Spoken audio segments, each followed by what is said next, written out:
Welcome back to the channel. Today we'll be checking out 7 cruiser motorcycles that dealers simply can't get rid of. You're watching the Engine channel. Subscribe now to never miss fresh motorcycle reviews and unique bike lists. Number 7.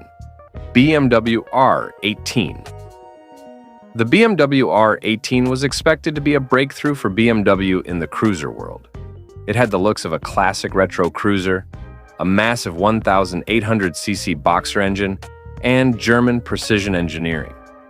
On paper, this should have been a recipe for success, but reality painted a very different picture.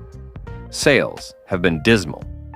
In 2022, BMW managed just over 1,800 units, and by 2024, numbers fell sharply, leaving dealers with unsold bikes for months.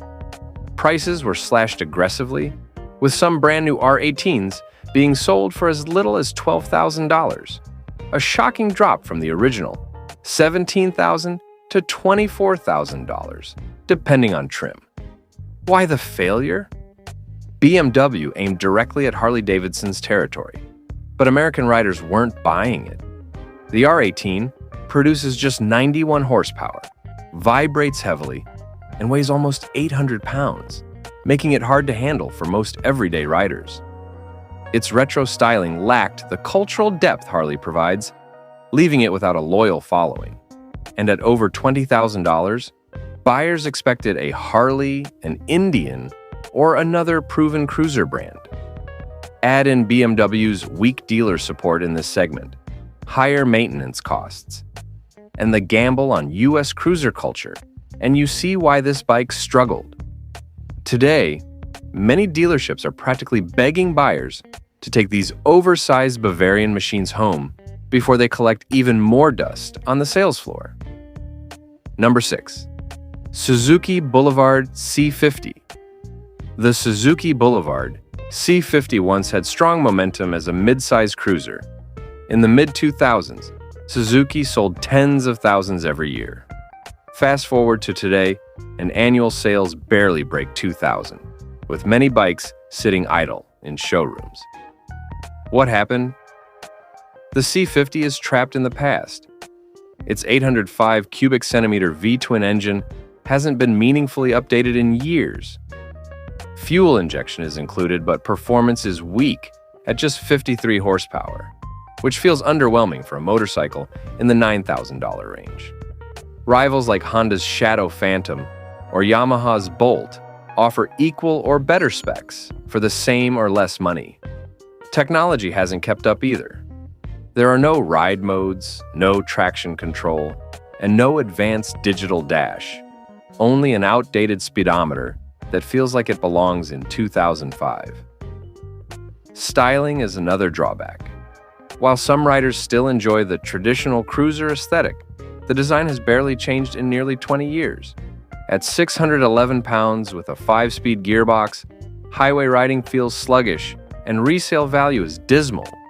Buy one for $9,000 and within a year, you'll struggle to get $5,000 back.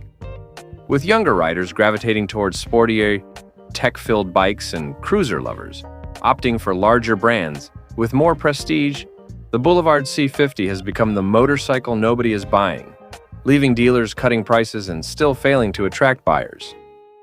Number 5. Royal Enfield Super Meteor 650. The Royal Enfield Super Meteor 650 entered the US market with plenty of buzz. Enthusiasts were curious after the success of the Interceptor and Continental GT, which used the same 650 twin engine. At first, interest was strong, but by 2025, sales had slowed dramatically, with some dealerships reporting only single-digit sales per month, and others failing to move any units at all. Compared to the early hype, demand has dropped by more than 50%, leaving showrooms full of unsold bikes. The main issue is pricing. At $7,500, the Super Meteor is positioned awkwardly. It costs more than Enfield's other 650s, but fails to deliver the performance or refinement of similarly priced machines from Honda, Kawasaki, or Harley-Davidson. American buyers expect more value, better technology, higher power, or at least brand prestige. Instead, the Super Meteor offers just 46 horsepower, limited features, and a heavy 531-pound chassis that feels sluggish. Ergonomics don't help either. With forward-set foot pegs and a low seat, taller riders find the riding position uncomfortable. Customization is limited too, unlike Harley or Indian models that thrive on aftermarket support. To move inventory, dealers are slashing prices by $1,000 or more, but even discounts aren't enough. What began as a promising cruiser now risks being remembered as a misstep, a motorcycle that seemed exciting at launch, but ended up becoming an overlooked and dusty piece of showroom inventory. Number 4. HarleyDavidson Nightster. The Harley-Davidson Nightster was supposed to represent a bold, modern evolution of the Sportster family, built around the new Revolution Max 975T engine. On paper, it looked like the right move. Sleek design, liquid cooling, and updated performance. But reality hasn't matched expectations. In 2022, Harley sold about 3,500 Nightsters, and by 2023, sales fell below 2,500. In 2024, dealers were sitting on a stock with little interest from buyers. So why the disappointment? First, the price. At roughly $13,000, it targets younger riders. But that's difficult to justify when used. Sportsters sell for half the price, and Indian's Scout 60 is cheaper. Harley's traditional audience is aging, and younger riders are looking for faster, more versatile bikes at similar price points. Performance isn't saving it either. At 90 horsepower, the Nightster falls short of rivals like Yamaha's MT-09, which offers over 110 horsepower for thousands less. Add in a small fuel tank, design cues that don't excite, and the lack of Harley's traditional rumbling character, and the result is a bike that appeals to neither classic Harley fans nor newcomers. Harley attempted to modernize its Sportster legacy, but instead produced a motorcycle that few asked for and fewer want to buy. With unsold models piling up, the Nightster risks fading away quietly, remembered more as an experiment that never found its audience. Number 3. Honda Shadow Phantom. The Honda Shadow Phantom once enjoyed steady popularity in the middleweight cruiser category, but times have changed. In the mid-2010s, Honda sold between 7,000 and 10,000 Shadows each year. Now, the number has dropped to fewer than 2,000 annually. Why? One factor is price. At $8,000, the Phantom sits awkwardly in the market. It costs more than Honda's Rebel 500, yet lacks the features, performance, and modern technology found in other cruisers around the same price. Its 745 cubic centimeter V-twin remains air-cooled and continues with old-school fuel injection, which feels outdated in 2025. Riders now expect liquid cooling, selectable ride modes, and modern TFT displays, not equipment that feels stuck in 2010. Competition has also grown tougher. Cruiser buyers are either looking for large displacement V-twins or retro-styled bikes with modern updates. Meanwhile, Honda's own Rebel 1100, only $1,600 more expensive, offers double the power, advanced electronics, and stronger resale value. Dealers have been cutting prices to clear out Phantoms, but even discounts aren't convincing buyers. Reliability and comfort are still there, but those qualities alone aren't enough anymore. In today's shrinking cruiser market, being solid doesn't move inventory. And until Honda gives the Shadow Phantom a serious update or a drastic price cut, it's destined to remain an overlooked option that fails to draw significant attention from modern riders. Number 2. Kawasaki Eliminator. The Kawasaki Eliminator was marketed as a stylish, approachable cruiser that wouldn't break the bank. Featuring a 451 cubic centimeter parallel twin engine and simple retro design, it should have been a decent choice for new riders. But despite these qualities, it hasn't gained traction. Since launch, sales have been weak, totaling only a few thousand units, and the numbers keep dropping. Dealers have responded by slashing prices, some offering them for under $6,600. yet interest remains low.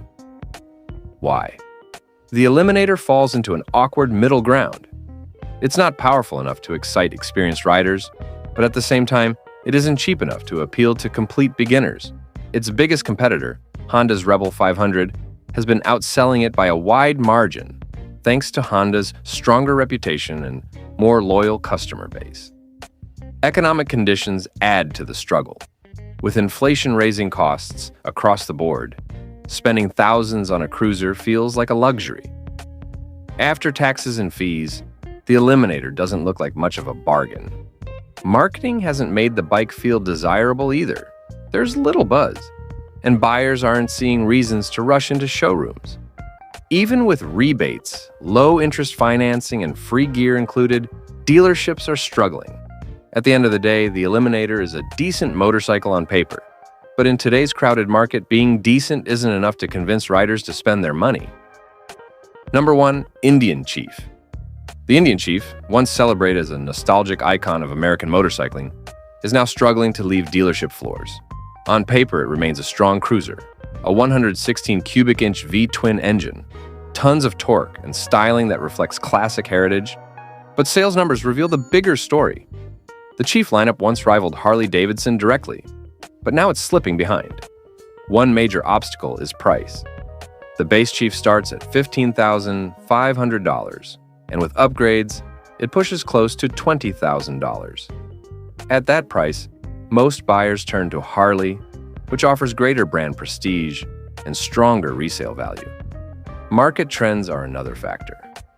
Younger riders increasingly prefer adventure bikes and sporty naked machines, while older riders, Indians' primary audience, are purchasing less frequently. Marketing hasn't bridged the gap either. Dealers are offering discounts and incentives, yet sales remain sluggish. Until Indian rethinks its strategy, either adding modern features or lowering costs, the Chief risks becoming a bike that looks great on the showroom floor, but rarely leaves it. For now, it's more likely to collect dust than rack up serious miles. And that wraps up today's video. If you enjoyed it, don't forget to hit the like button and subscribe for more upcoming content.